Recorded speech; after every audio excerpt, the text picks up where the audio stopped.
गुरु ब्रह्मा गुरु विष्णु गुरुदेवो महेश्वरा गुरु साक्षात् परब्रह्म तस्मै श्री गुरुवे नमः। जय बृहस्पति देव। भगवान बृहस्पति देव की कृपा आप पर तथा आपके समस्त परिवार पर सदैव बनी रहे।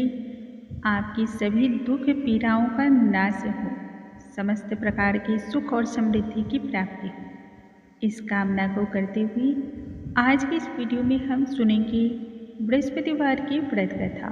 भगवान बृहस्पति देव की व्रत कथा के श्रवण से मनुष्य को सभी सुख प्राप्त होते हैं। स्त्री हो या पुरुष, सभी की मनोकामनाएं पूर्ण होती हैं। धन, संपत्ति, सुख, ऐश्वर्य और निःसंतान दंपति को पुत्र रत्न, संतान रत्न की प्राप्ति होती है। परिवार में खुशहाली रहती है और घर में आनंदपूर्ण वातावरण। इस व्रत की कथा के प्रभाव से व्यक्ति को कारोबार हो या शिक्षा, सभी क्षेत्र में समान रूप से उन्नति की प्राप्ति होती है। इसलिए गुरुवार के दिन प्रत्येक भक्तगण को गुरु बृहस्पति देव की इस व्रत कथा का श्रवण तो अवश्य ही करना चाहिए। मन ही मन भगवान बृहस्पति देव को नमस्कार करके आइए हम व्रत कथा का आरंभ करते हैं। बोलो भगवान बृहस्पति देव की जय, स्वामी नारायण की जय, भगवान विष्णु की जय। प्राचीन काल की बात है, भारतवर्ष में एक राजा राज्य किया करता था। बड़ा ही प्रतापी और दानी था। प्रतिदिन मंदिर में भगवत दर्शन करने के लिए जाता और ब्राह्मण गुरु की सेवा किया करता था। उस राजा के द्वार से कभी कोई याचक निराश नहीं लौटता था। प्रत्येक गुरुवार को वह पूजन करता भगवान विष्णु की और आराधना करता था। हर दिन गरीब और दीन दुखियों की सहायता करता था। परंतु यह सब बातें उसकी रानी को तनिक भी अच्छी ना लगती थी। ना ही पूजा पाठ करती और ना ही किसी को एक दमड़ी तक भी दान में देती। और राजा से भी ऐसे सभी कार्यों को करने से मना किया करती थी। एक समय की बात है, राजा शिकार खेलने हेतु जंगल को गया हुआ था। घर पर रानी और दासी थी। ठीक उसी समय गुरु बृहस्पति देव एक साधु का रूप धारण करके राजा के दरवाजे पर आकर के भिक्षा मांगने लगे। इस पर रानी कहने लगी, हे साधु महाराज, मैं इस दान और पुण्य से तो तंग आ चुकी हूँ। इस कार्य के लिए मेरे पतिदेव ही बहुत हैं। अब आप कुछ ऐसी कृपा करें कि सारा धन ही नष्ट हो जावे तथा मैं आराम के साथ रह सकूं। साधु रूपी बृहस्पति देव तब कहने लगी, हे देवी, तुम तो बड़े ही विचित्र हो। संतान और धन से भी भला कोई दुखी होता है? इसे तो सभी चाहते हैं। पापी की भी इच्छा होती है कि पुत्र और धन प्राप्त हो। यदि तुम्हारे पास धन अधिक हो तो भूखे मनुष्यों को भोजन कराओ, प्याऊ लगवाओ, ब्राह्मणों को दान दो। धर्मशाला, कुआं, तालाब, बाग, बगीचे, मंदिर और निर्धन जितने भी मनुष्य हैं उनके कुमारी कन्याओं का विवाह करवाओ। इसके साथ ही हवन इत्यादि जैसे धार्मिक कर्म करो। इस कर्म से आपके कुल का और आपका नाम दोनों ही परलोक में सार्थक होगा और बाद में मृत्यु के बाद स्वर्ग की प्राप्ति होगी। साधु महाराज की इस बातों से रानी तनिक भी प्रसन्न न हुई और उसने कहा, हे साधु महाराज, मुझे ऐसे धन की कोई आवश्यकता नहीं जिसको अन्य लोगों को मैं दान दूं तथा जिसको रखने और संभालने में ही मेरा सारा समय नष्ट हो जाए। तब साधु ने कहा, हे देवी, यदि तुम्हारी ऐसी इच्छा है तो मैं जैसा तुम्हें बतला रहा हूँ तुम ठीक वैसा ही करना। बृहस्पतिवार के दिन अपने घर को गोबर से लिपना, अपने केशों को पीली मिट्टी से धोना, केशों को धुलते समय स्नान करना, राजा से कहना बृहस्पतिवार के दिन हजामत करवाए, बाल, दाढ़ी, नख वगैरह बनवाए, भोजन में मांस मदिरा का सेवन करना और कपड़ा धोबी के हाथ धुलने देना। इस प्रकार 7 बृहस्पतिवार करते ही तुम्हारा सब धन नष्ट हो जाएगा। यह कह करके साधु महाराज रूपी बृहस्पति देव वहाँ से अंतर ध्यान हो गए। रानी ने साधु के कहने अनुसार अभी विचार किया कि वह 7 बृहस्पतिवार तक ठीक वैसा ही करेगी। साधु के बताए अनुसार अभी कार्य करते हुए केवल 3 ही बृहस्पतिवार बीते थे कि उनकी समस्त धन और संपत्ति का नाश हो गया। अब तो हालत ये थी कि भोजन के लिए भी 2 समय के लिए परिवार तरसने लगा, सांसारिक भोगों से दुखी होकर के रहने लगा। एक दिन राजा रानी से कहने लगा, हे रानी, तुम यहाँ पर रहो, मैं दूसरे देश को जाता हूँ, क्योंकि यहाँ पर मुझे सभी मनुष्य जानते हैं, इसलिए मैं यहाँ पर कोई कार्य नहीं कर सकता। मैं परदेश जा रहा हूँ, वहाँ जाकर कोई काम धंधा करूँगा, शायद इससे हमारे भाग्य बदल जाए। ऐसा कह करके राजा परदेश चला गया। वहाँ वह जंगल से लकड़ी काट कर लाता, शहर में बेच करके जो मिलता उसी से अपने दुखी जीवन को व्यतीत करने लगा। इधर राजा के बिना रानी और दासियाँ दुखी रहने लगी। कभी किसी दिन भोजन मिलता और किसी दिन जल को पीकर ही दोनों रह जाती थी। एक समय रानी और दासी को 7 रोज बिना भोजन के व्यतीत हो गए। तब रानी ने अपनी दासी से कहा, हे दासी, यहाँ पास के ही नगर में मेरी बहन रहती है, वह बहुत ही धनाढ्य है, तो उसके पास जा और वहाँ से 5 सेर बेझर मांग करके ले आ। ऐसा करने से हमारा कुछ समय सही से गुजर बसर हो जाएगा। दासी की आज्ञा मान करके वह उसकी बहन के पास पहुंची। जिस समय पहुंची उस समय रानी की बहन पूजा पाठ कर रही थी। उस दिन बृहस्पतिवार का दिन था। दासी ने रानी की बहन से अनेक बार कहा, हे रानी, मुझे तुम्हारी बहन ने भेजा है, मुझे 5 सेर बेझर दे दो। दासी ने यह बात कई बार कही, परंतु रानी की बहन ने उस समय कोई उत्तर नहीं दिया, क्योंकि वह उस समय गुरु बृहस्पतिवार की व्रत कथा सुन रही थी। जब दासी को रानी की बहन की तरफ से कोई उत्तर नहीं मिला तो वह बहुत अधिक दुखी हुई, क्रोध भी आया। लौट कर अपनी रानी से कहने लगी, हे रानी, आपकी बहन तो बहुत ही धनी स्त्री है, वह तो छोटे मनुष्यों से बात तक नहीं करती है। मैंने उससे आपका संदेश कई बार कह सुनाया, परंतु उसने किसी बात का कोई जवाब नहीं दिया। इस पर रानी कहने लगी, हे दासी, इसमें उसका कोई दोष नहीं। जब बुरे दिन आते हैं तब कोई सहारा नहीं देता है। अच्छे और बुरे का पता तो विपत्ति में ही लगता है। जो ईश्वर की इच्छा होगी वही होगा। यह सब हमारे भाग्य का ही दोष है।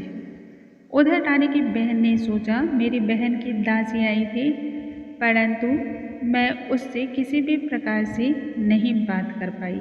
इससे वह बहुत अधिक दुखी हुई होगी। इसलिए कथा सुन करके भगवान विष्णु का पूजन आराधना समाप्त करके वह अपनी बहन के घर आई और साथ ही कहने लगी, हे बहन, जब तुम्हारी दासी आई थी तब भगवान बृहस्पति देव का मैं व्रत कथा का श्रवण कर रही थी। जब तक भगवान बृहस्पति देव की पूजा होती है तब तक ना तो हम लोग उठते हैं और ना ही बोलते हैं, इसलिए मैं कुछ न बोली। कहो दासी क्यों गई थी? रानी तब कहने लगी, हे बहन, तुमसे तो कोई बात छिपी नहीं है। हमारे घर अनाज का एक दाना भी नहीं है, इसी कारण मैंने दासी को तुम्हारे पास 5 सेर बेझर लेने के लिए भेजा था। इस पर रानी की बहन बोली, बहन देखो, बृहस्पति भगवान सबकी मनोकामनाओं को पूर्ण करते हैं, शायद तुम्हारे घर में अनाज रखा हो।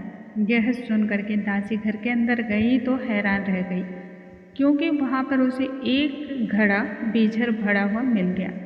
यह देख करके वह अचंभित होकर के रानी को बतलाने लगी। दासी रानी से कहने लगी कि हमने एक एक बर्तन देख लिया था, परंतु उस समय तो अन्न का एक दाना भी नहीं था और अभी एक घड़ा पूर्ण तरीके से भरा हुआ बेझर है। क्यों ना हम भगवान बृहस्पति देव के व्रत के बारे में पूछ लिया जाए।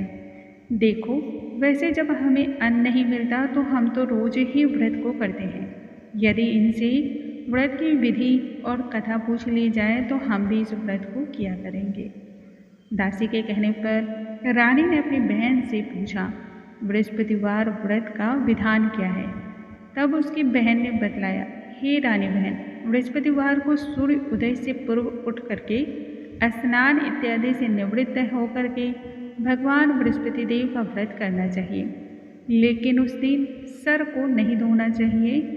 भगवान बृहस्पतिवार के व्रत में चने की दाल और मुनक्का से विष्णु भगवान और केले के वृक्ष की जड़ में पूजन करें, धूप दीप जलाएं। उस दिन एक ही समय का आहार ग्रहण करें, भोजन पीले खाद्य पदार्थ का ही करें तथा व्रत की कथा अवश्य सुनी। इस प्रकार करने से गुरु भगवान जल्द प्रसन्न होते हैं और व्रतकर्ता को अन्न पुत्र धन देते हैं। इससे मनोकामना पूर्ण होती है। व्रत और पूजन की विधि बता करके रानी की बहन अपने घर लौट गई। रानी और दासी दोनों ने निश्चय किया कि गुरु बृहस्पति देव का पूजन वो जरूर रखेंगी। 7 दिन बाद जब बृहस्पतिवार का दिन आया तब उन्होंने व्रत रखा। घुड़साल में जाकर के चना गुड़ बीन करके ले आई। उसी की दाल से केले के वृक्ष की जड़ और भगवान विष्णु का पूजन आराधना किया। परंतु दोनों बड़ी दुखी हुई, क्योंकि अकेला पूजन कहाँ से आवे। परंतु उन्होंने व्रत का भली भांति पालन किया था। इस कारण भगवान बृहस्पति देव अत्यधिक प्रसन्न हो गए। एक साधारण व्यक्ति के रूप में वे 2 थालों में सुंदर पीला भोजन लेकर आए। दासी को देते हुए बोले, हे दासी, यह भोजन तुम्हारे और रानी के लिए है, दोनों भोजन करना। दासी भोजन को पा करके बहुत अधिक प्रसन्न हुई और रानी से कहने लगी, हे रानी जी, चलो भोजन कर लेते हैं। रानी को भोजन को आने के विषय में कुछ न पता था, इसलिए वह दासी से बोली, जा तू ही भोजन कर, क्योंकि तू तो हमारे व्यर्थ में हंसी उड़ाती है। इस पर दासी कहने लगी, एक महात्मा व्यक्ति आया था, वह हमें भोजन दे गया है। रानी इस पर भी कहने लगी, वह भोजन तेरे लिए दे गया है, इसलिए भोजन तू ही कर। दासी फिर कहने लगी, वह महात्मा हम दोनों के लिए 2 थालों में भोजन देकर गया है, इसलिए मैं और आप दोनों ही एक साथ भोजन करेंगे। इस प्रकार से दोनों ने गुरु भगवान को नमस्कार करके भोजन प्रारंभ किया। इसके बाद से दोनों प्रत्येक बृहस्पतिवार को गुरु भगवान का व्रत और पूजन करने लगी। बृहस्पति देव भगवान की कृपा से उनके पास फिर से पहले से ज़्यादा धन हो गया, परंतु रानी फिर उसी की तरह ही आलस्य करने लगी। तब एक दिन दासी कहने लगी, हे रानी, देखो तुम पहले भी इस प्रकार के आलस्य को करती थी, धन रखने में कष्ट होता था तुम्हें, इस कारण सभी धन नष्ट हो गया। अब गुरु भगवान की कृपा से हमें फिर से धन की प्राप्ति हुई है, तो फिर तुम्हें आलस्य होता है। बड़ी मुसीबतों के बाद हमने इस धन को प्राप्त किया है, इसलिए हमें इस धन का सदुपयोग करना चाहिए, दान पुण्य करना चाहिए, भूखे दरिद्र मनुष्यों को भोजन कराना चाहिए, प्याऊ लगवाना चाहिए, ब्राह्मणों को दान दो, कुआं तालाब बावली आदि का निर्माण कराओ, मंदिर पाठशाला बनवा करके दान दो, निर्धन मनुष्यों की कुंवारी कन्याओं को विवाह करवाओ, धन को शुभ कार्यों में खर्च करो, जिससे तुम्हारे कुल का भी यश बढ़े और स्वर्ग प्राप्त हो। इससे पितर भी प्रसन्न होते हैं। तब दासी की बात मान करके रानी ने इसी प्रकार के कर्म करने आरंभ किए। इससे उनका खूब यश फैलने लगा। एक दिन की बात है, रानी और दासी आपस में विचार करने लगे, ना जाने राजा किस दशा में होंगे, उनकी तो कोई खोज खबर नहीं है। गुरु भगवान से उन्होंने प्रार्थना की और भगवान ने उसी रात्रि राजा को स्वप्न में कहा, हे राजा उठ, तेरी रानी तुझे याद करती है, अब अपने देश को लौट जा। राजा प्रातःकाल उठ करके जंगल से लकड़ियां काट कर लाने के लिए जंगल की ओर चल पड़ा। जंगल से गुजरते हुए वह सोचने लगा, रानी की गलती से उसे कितने दुख भोगने पड़े।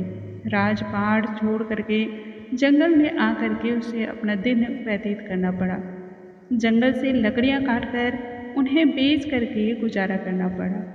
ठीक उसी समय उस जंगल में भगवान बृहस्पति देव एक साधु का रूप धारण करके आए और लकाहारे के पास आकर कहने लगे, हे लकाहारे, तुम इस सुनसान जंगल में किस चिंता में बैठे हो, मुझे बतलाओ।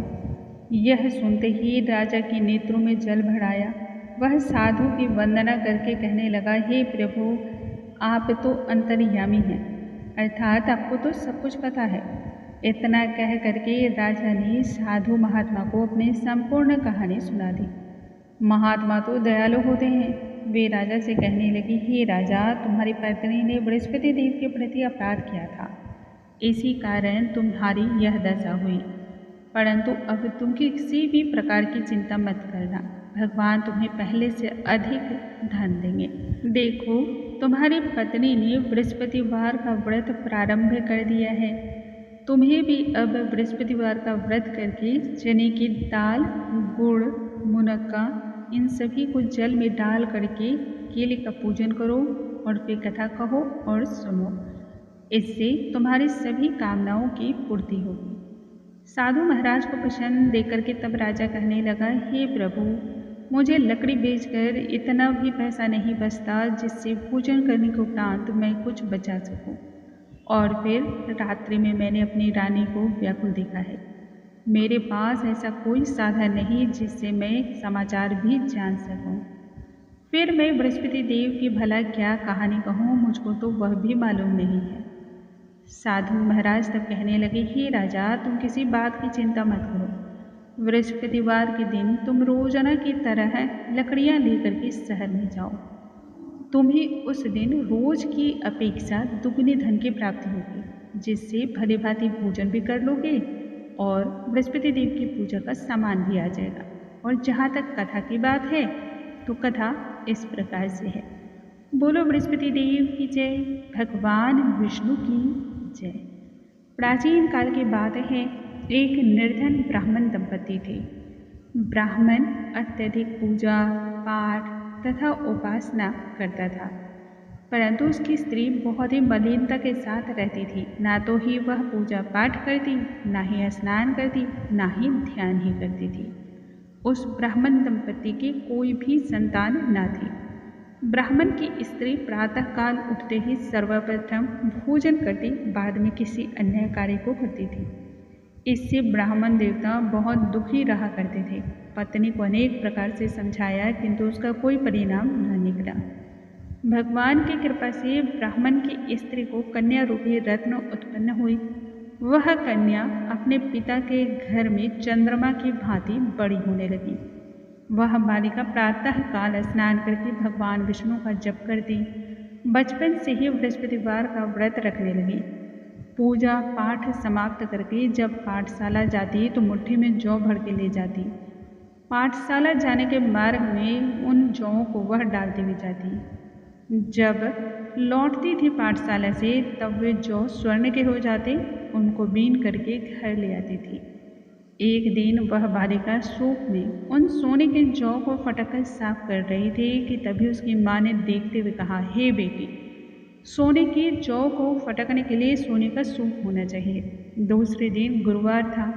इस कन्या ने व्रत रखा और भगवान बृहस्पति देव से प्रार्थना करते हुए कहा, हे प्रभु, यदि मैंने आपकी पूजा सच्चे मन से की हो तो मुझे सोने का सूप दे दो। भगवान बृहस्पति देव ने कन्या की प्रार्थना को स्वीकार किया। रोजाना की तरह वह कन्या जौ फैलाते हुए पाठशाला चली गई और जब लौटकर जौ बीन रही थी तो गुरु भगवान की कृपा से उसे सोने का सूप मिला। उससे वह घर ले आई और उसी से जौ को बीनने लगी, साफ करने लगी। परंतु उसकी माँ का तो वही ढंग बना रहा। एक दिन की बात है, वह कन्या सोने के सूप में जौ को फटककर साफ कर रही थी। ठीक उसी समय उस नगर का राजकुमार वहां से होकर निकला। इस कन्या के रूप और कार्य को करते हुए देख करके उस कन्या पर मोहित हो गया। राजमहल आकर के वह भोजन तथा जल त्याग करके उदास होकर लेट गया। राजा को जब राजकुमार के द्वारा अन्न और जल त्यागने का समाचार ज्ञात हुआ तो अपने मंत्रियों के साथ अपने पुत्र के पास गए। साथ ही कहा, हे बेटा, तुम्हें किस बात का कष्ट है? क्या किसी ने तुम्हारा अपमान किया है अथवा कोई अन्य कारण है? सो मुझे बतलाओ, मैं वही कार्य करूँगा जिसमें तुम्हें प्रसन्नता हो। राजकुमार ने जब अपने पिता की बातें सुनी तो कहने लगा, हे पिताजी, आपकी कृपा से मुझे किसी बात का दुख नहीं है, ना ही किसी ने मेरा अपमान किया है। परंतु मैं उस लड़की के साथ विवाह करना चाहता हूँ जो सोने की सूप में जौ को फटक कर साफ कर रही थी।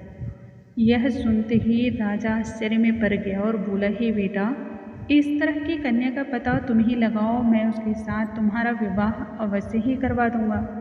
फिर राजकुमार ने राजा को उस लड़की के घर का पता बतलाया। राजा के आदेश के अनुसार मंत्री उस लड़की के घर गया और राजा का आदेश ब्राह्मण को बताया। कुछ ही दिनों के बाद ब्राह्मण की कन्या का विवाह राजकुमार के साथ भली भांति संपन्न हो गया। कन्या के उस घर से जाते ही ब्राह्मण देवता के घर में पहले की ही भांति गरीबी का निवास हो गया। अब तो भोजन के लिए अन्न भी बड़ी मुश्किल से मिलता था। एक दिन की बात है, दुखी होकर के वह ब्राह्मण देवता अपने पुत्र से मिलने गया। बेटी ने पिता की दुखी अवस्था को देख करके माँ का समाचार पूछा। तब ब्राह्मण ने सभी हाल कह सुनाया। इस पर कन्या ने बहुत सारा धन देकर के पिता को विदा किया। ब्राह्मण का कुछ समय सुखपूर्वक इस धन से व्यतीत हुआ, लेकिन फिर वही हाल हो गया। ब्राह्मण फिर अपनी कन्या के यहाँ गया और सभी हाल कन्या से कहा। तब कन्या कहने लगी, हे पिताजी, आप माताजी को यहाँ लिवा लाओ, मैं उन्हें वह विधि बतला दूंगी जिससे गरीबी दूर हो जाएगी।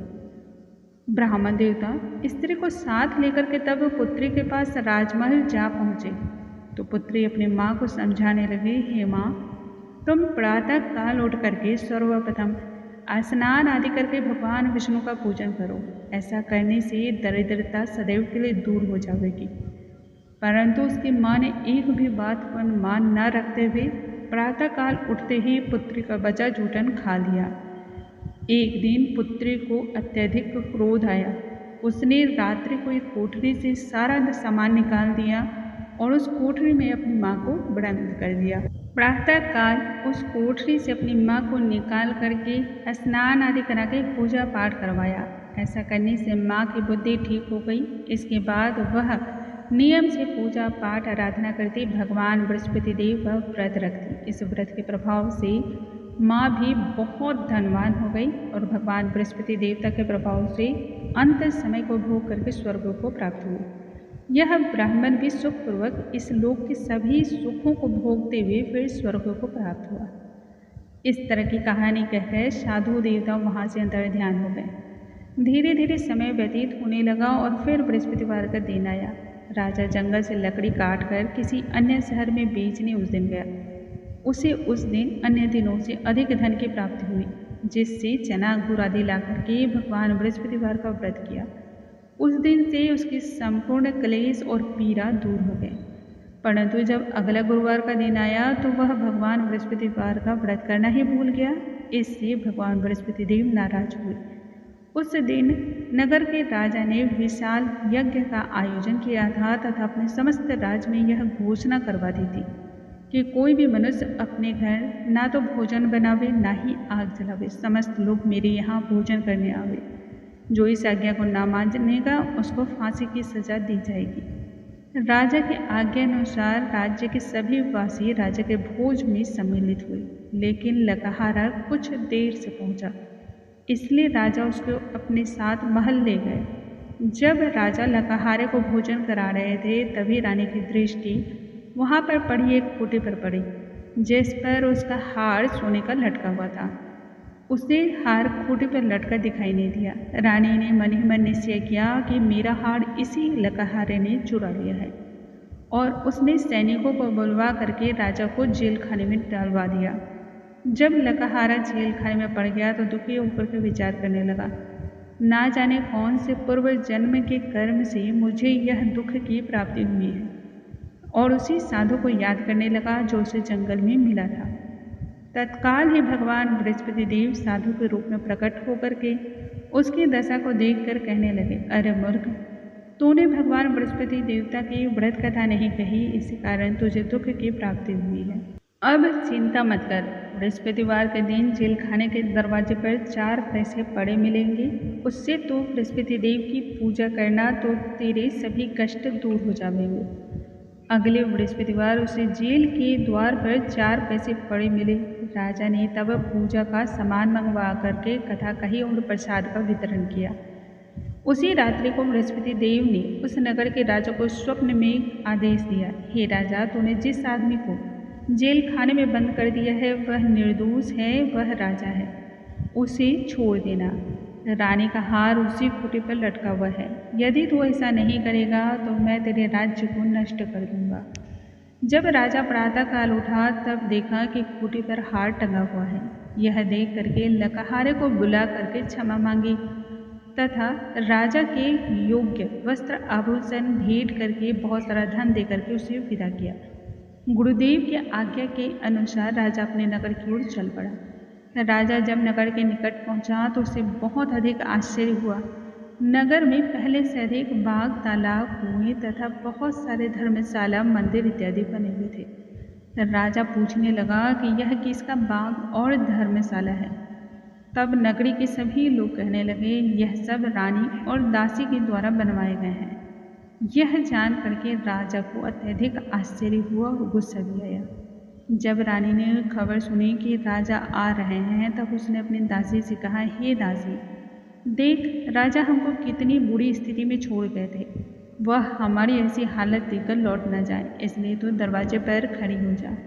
रानी की आज्ञा के अनुसार दासी दरवाजे पर खड़ी हो गई और जब राजा आए तो उन्हें अपने साथ महल में लिवा लाई। राजा ने अंदर आते ही क्रोध करके अपनी तलवार निकाली, पूछने लगे, साथ ही यह बतलाओ यह धन भला तुम्हें किस प्रकार से प्राप्त हुआ है। तब रानी कहने लगी, हमें यह सब धन गुरु बृहस्पति देव के व्रत के प्रभाव से प्राप्त हुआ है। राजा ने उसी क्षण निश्चय किया कि 7 रोज बाद तो सभी गुरु बृहस्पति देव का पूजन करते हैं, परंतु मैं रोजाना दिन में 3 बार कथा कहूँगा और रोज ही व्रत का पालन करूँगा। अब तो राजा के दुपट्टे में हर समय चने की दाल बंधी रहती और दिन में 3 बार कथा कहता। एक रोज राजा ने विचार किया, चले अपने बहन के यहाँ से हो आते हैं। इस तरह का निश्चय करके राजा घोड़े पर सवार होकर के बहन के यहाँ चल पड़ा। मार्ग में उसने देखा कुछ आदमी एक मुर्दे को लिए जा रहे हैं। तब उन्हें रोक करके राजा कहने लगा, अरे भाइयों, मेरे बृहस्पतिवार की कथा सुन लो। इस पर वो कहने लगे, लो हमारा आदमी मर गया है और इसको अपनी कथा की पड़ी है। परंतु कुछ आदमी बोले, अच्छा कहो, हम तुम्हारी कथा भी सुनेंगे। राजा ने ताल निकाली और कथा कहनी शुरू की। जब कथा आधी हुई तो मुर्दा हिलने लगा और जब समाप्त हो गई कथा तब राम राम करते हुए वह मुर्दा खड़ा हो गया। राजा आगे बढ़ चला। उसे चलते चलते शाम हो गई। आगे मार्ग में उसे एक किसान खेत में हल चलाता हुआ मिला। राजा उससे कहने लगा, अरे भाइयों, तुम मेरी बृहस्पतिवार की व्रत कथा सुन लो। तब किसान कहने लगा, जब तक मैं तेरी कथा सुनूंगा तब तक 4 हड़ैया जोत लूँगा। जा अपनी कथा किसी और को सुनाना। राजा आगे की ओर बढ़ चला। राजा का हटना था कि बैल पछाड़ खाकर गिर पड़े और किसान के पेट में बहुत जोरों से पीड़ा आरंभ हो गई। ठीक उसी समय किसान की माँ रोटी लेकर के आई। पुत्र का यह हाल देकर के सभी हाल पूछा और बेटे ने सभी हाल कह सुनाया। झटपट बुढ़िया दौड़ी दौड़ी घुड़सवार के पास गई तथा उससे कहने लगी, मैं तेरी कथा सुनूंगी, परंतु तू अपनी कथा मेरे खेत पर ही चल कर कहना। राजा ने लौट करके बुढ़िया के खेत पर जाकर कथा कही, जिसको सुनते ही बैल उठ खड़े हुए तथा किसान के पेट का दर्द भी बंद हो गया। राजा अपनी बहन के घर पहुंच गया। बहन ने भाई की खूब मेहमानी की। दूसरे रोज जब राजा प्रातःकाल जगा तब देखने लगा कि नगरी में सब लोग भोजन कर रहे हैं। राजा ने तब अपनी बहन से पूछा कि हे बहन, ऐसा कोई मनुष्य है जिसने भोजन ना किया हो, जो मेरी बृहस्पतिवार की व्रत कथा सुन ले। इस पर बहन बोली, हे भैया, यह देश ऐसे ही है, पहले यहाँ के लोग भोजन करते हैं, बाद में किसी अन्य कार्य को। यदि कोई पड़ोस में हो तो मैं देख कर आती हूँ। ऐसा कह करके बहन पड़ोस में देखने चली गई, जहाँ उसे एक भी ऐसा व्यक्ति नहीं मिला जिसने भोजन ना किया हो। हार पार कर एक कुम्हार के घर वह गई जिसका लड़का बीमार था। उसे मालूम हुआ कि उसके यहाँ 3 दिन से किसी ने भोजन नहीं किया है। रानी ने अपने भाई की कथा सुनने के लिए कुम्हार से कहा, जिससे वह तैयार हो गया। राजा ने जाकर बृहस्पतिवार के व्रत कथा कही, जिसको सुनते ही लड़का पूर्ण रूप से ठीक हो गया। अब तो राजा की खूब प्रशंसा होने लगी। एक दिन राजा ने अपनी बहन से कहा, हे बहन, मैं अब अपने घर को जाऊंगा, तुम भी तैयार हो जाओ। राजा की बहन ने अपनी सास से कहा, भाई के साथ जाने की आज्ञा मांगी। तब सास कहने लगी, चली जा, परंतु अपने लड़कों को साथ मत ले जाना, क्योंकि तेरे भाई की कोई संतान नहीं होती है। बहन तब अपने भाई से कहने लगी, हे भैया, मैं तो चलूँगी, परंतु कोई बालक नहीं जावेगा। राजा तब कहने लगा, जब कोई बालक नहीं जावेगा तब तुम ही जाकर क्या करोगी। बड़े दुखी मन से राजा अपने नगरी को लौट आया। राजा ने सैया पर लेटते हुए अपनी रानी से कहा, हमारे घर कोई आना पसंद नहीं करता, क्योंकि हम निःसंतान हैं। बिना भोजन आदि किए ही वह यूं ही चिंता में पड़ा रहा। इस पर रानी कहने लगी, हे प्रभु, भगवान बृहस्पति देव ने हमें सब कुछ दिया है, वे हमें संतान अवश्य ही देंगे। उसी रात्रि को भगवान बृहस्पति देव ने राजा को स्वप्न में दर्शन देते हुए कहा, हे राजा, उठ, सभी सोच को त्याग दे, तेरी रानी गर्भवती है। यह सुनते हुए राजा को बहुत अधिक प्रसन्नता की प्राप्ति हुई। 9वें महीने में रानी के गर्भ से एक सुंदर पुत्र की प्राप्ति हुई। तब राजा रानी से कहने लगे, हे रानी, जब मेरी बहन आवे तो तुम उससे कुछ मत कहना। रानी ने सुनकर अच्छा कह दिया। उधर राजा की बहन ने जब यह शुभ समाचार सुना तो बहुत खुश होकर के बधाई लेकर के अपने भाई के यहाँ आई। तभी रानी ने कहा, घोड़ा चढ़कर नहीं आई, गधा चढ़ी आई। इस पर राजा की बहन कहने लगी, भाई और भाभी, मैं इस प्रकार ना कहती तो तुम्हें संतान की प्राप्ति कैसे होती। भगवान बृहस्पति देव ऐसे ही हैं, जिस मनुष्य के दिल में जो कामना होती है उनको पूर्ण करते हैं।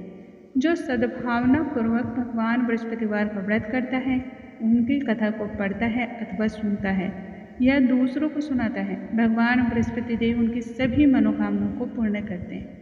बृहस्पति देव सदैव उनकी रक्षा करते हैं। जो संसार में सद्भावना और सच्चे हृदय से भगवान बृहस्पति देव का पूजन करते हैं, तब उनकी सभी मनोकामनाएं उसी प्रकार पूर्ण होती हैं जैसे रानी और राजा का भगवान बृहस्पति देव ने पूर्ण किया। इसलिए हृदय से मनन करते हुए भगवान बृहस्पति देव का जयकार करना चाहिए। मनुष्य को सदैव उनकी आराधना करनी चाहिए। बोलो भगवान बृहस्पति देव की जय, भगवान श्री हरि की जय, स्वामी नारायण की जय। दोस्तों, इस प्रकार से आज हमने सुना भगवान बृहस्पति देव की व्रत कथा। आपके जीवन में हमेशा खुशियाँ बनी रहे। कल के वीडियो में हम फिर से मिलेंगे, तब तक के लिए नमस्कार।